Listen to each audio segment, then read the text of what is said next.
So, Rocket Companies is making this massive, multi-billion-dollar bet to completely rebuild its business from the ground up. It's a radical strategy they're calling the Flywheel, and it's designed to change their future forever. Let's get into it. You have to ask, why make such a huge, risky change? Well, it all boils down to this one question. For years, Rocket has been strapped into the mortgage industry's wild roller coaster, a ride that's completely at the mercy of interest rates. And honestly, that ride has just become too violent to survive.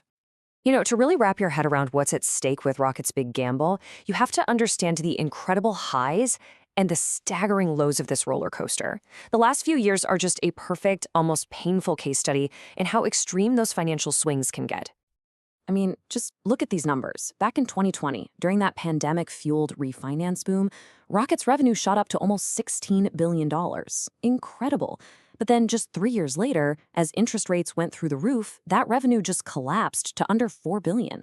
That's not a dip. That's a 75% drop, an absolute nosedive. And look, it's not just about less money coming in the door. It's about the entire business model getting turned completely on its head. In 2020, Rocket posted a mind-blowing $9.4 billion profit. Fast forward to 2023, and that has swung all the way to a nearly $400 million loss. No company, I don't care how big you are, can sustain that kind of whiplash. They had to change the game. And that brings us to their big, ambitious solution, the Rocket Flywheel. Now, this isn't just some catchy marketing buzzword. It's a fundamental reimagining of the entire company, a master plan designed to finally get off that roller coaster and find some stable, predictable growth. So what exactly is this flywheel? Well, think of it like this. It's a diversified ecosystem. The idea is to get a customer into the Rocket world at any point in their journey, whether they're just starting to search for a home or they need a mortgage or they're managing their finances, and then keep them there for life. The absolute key is that different parts of this ecosystem are built to do well in different interest rate environments. So, what's the end game here? Simple. Rocket doesn't want to be just a mortgage company anymore, totally beholden to those interest rate cycles.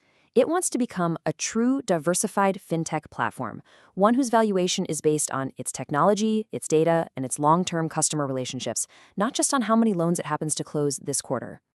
Okay, so how are they actually building this thing, this machine? Well, it's happening through a series of massive, really strategic acquisitions. Let's break down how these new pieces, like Mr. Cooper and their partnership with Redfin, are being put together to get this flywheel spinning. The absolute linchpin of this entire strategy is something called mortgage servicing rights, or MSRs. The easiest way to think about it is like being the property manager for a loan. For a small fee every month, Rocket just collects the homeowner's mortgage payment. It sounds pretty simple, right? But it generates a steady, predictable stream of cash flow, and that makes it the perfect stabilizer for the flywheel. And here's where the magic happens. MSRs create what's called a natural hedge. So in a high-rate world like we're in today, making new mortgages, originations, is really slow. That hurts that side of the business. But because rates are high, people aren't refinancing. So those MSRs become more valuable because that fee stream is going to last a lot longer. Now flip it. When rates eventually drop, originations are going to boom, but the MSRs lose some value. See? One side of the business is always up when the other is down. It's a financial seesaw, and it's designed for stability. So let's just walk through the ideal customer journey. First, someone starts their home search on Redfin, which brings them into the Rocket ecosystem right at the top of the funnel. From there, Rocket works to convert them into a mortgage client. After that, they enter this massive servicing portfolio where Rocket's their contact for years. And then, and this is the crucial final step, when rates eventually fall, Rocket uses all its data to recapture that same customer with a super low-cost refinance, starting the whole cycle over again. Brilliant. Now, it's important to remember, Rocket isn't building this flywheel in a vacuum.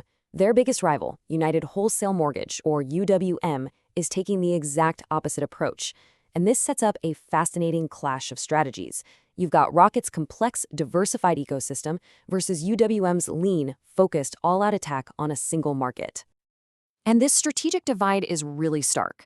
UWM focuses only on mortgage brokers, and man, it pays off in sheer volume. They did way more business than Rocket in 2023.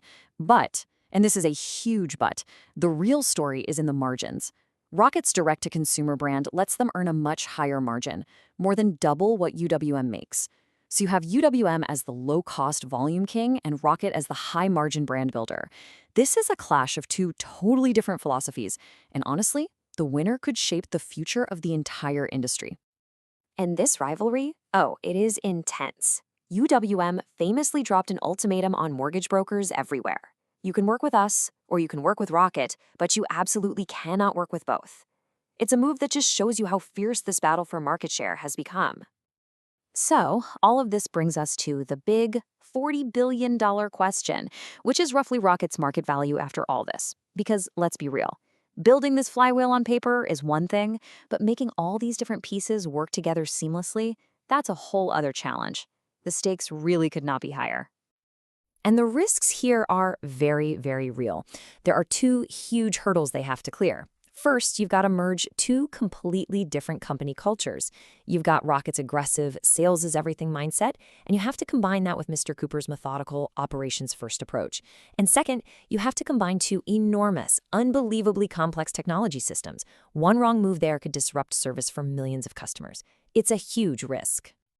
But the potential reward for getting it right is just immense. With the Mr. Cooper acquisition, Rocket now manages a servicing portfolio worth $2.1 trillion. Let that sink in for a second. Trillion with a T. That makes them the undisputed #1 player in the space by a long shot. The scale is just incredible. And that scale, it translates directly to the bottom line. If this integration is successful, the company projects it will generate $500 million in annual cost savings and synergies. That is a massive financial incentive to push through the risks and make this flywheel spin smoothly. So at the end of the day, we end up right back where we started, with the one question that really defines Rocket's entire gamble. Is this still just a very, very large mortgage company destined to ride the violent swings of the housing market forever? Or has it successfully pulled off the transformation into a true fintech giant? A diversified, stable platform that actually deserves a much higher valuation? The answer to that question? Well, it's everything.